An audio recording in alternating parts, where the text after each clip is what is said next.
the potent aroma of freshly ground coffee beans, slightly worn tile floors, the whir of an espresso machine, the clink and ding of the cash register, music that propels our reading, writing, and conversations forward.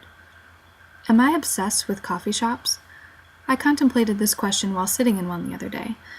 Why do I seek refuge under ornately detailed old-fashioned ceilings, a wood table and homely chairs, a strong scent of chai and flavor syrups? The excuse of my mouth and stomach to consume and be satisfied in the odd hours between mealtimes, being cold and wanting a warm beverage, being tired and wanting to stay awake. When I want to get stuff done, I turn to a coffee shop. In the solace of my corner table, under the just enough light of a lamp, hazelnut coffee in hand, straight up black, how the true connoisseurs drink it, I am focused and creative. I am independent and motivated.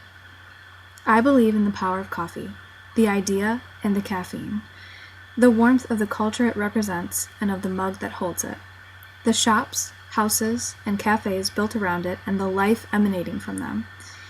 In a strange way, coffee helps me build bridges, motivates me to connect with others and with myself. Last semester, I found myself facing a beast of a research paper due the following day for my history class. I somehow had to produce a coherent 1,800-word piece on the Silk Roads that would make me sound like I actually knew something about them. Had I started writing before this point? Absolutely not. But I knew where to turn in my time of need. Christine, who I had met that semester in class, was facing the same pressing dilemma. As we lamented to each other about how we would be up all night writing, I suggested we tough it out together, and she, being more like-minded than I realized, suggested we go to the Bitter End. Open 24 hours in downtown Grand Rapids, the Bitter End Coffee House is not for the faint of heart. When Christine and I arrived around 9 p.m., we were surrounded by a swarm of students in our same predicament, the semester's end procrastination crowd. All of us were ready to charge valiantly into the dark of night, fighting off its sleepy grip with a double-shot Americano. Christine and I set up camp at one of the larger tables by the door, a burst of December wind to keep us awake every time someone went in or out.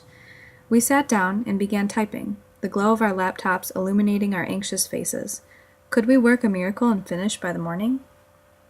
By 1 a.m., we each needed a second round of coffee and a cookie. By 2 a.m., we were imitating the way our Australian professor would say Chinese names and laughing until there were tears. Even though Christine and I had sat next to each other in class from September until now, our conversations never usually went further than complaining about the class or asking what the other one did over the weekend. At 3 a.m., we took another break from writing for sanity's sake, and I learned about Christine's life. We talked about our plans after graduation, our dreams, who we want to be. I found out that we shared the same religious views. I didn't know that all semester. Was it the coffee or the research paper that brought us together?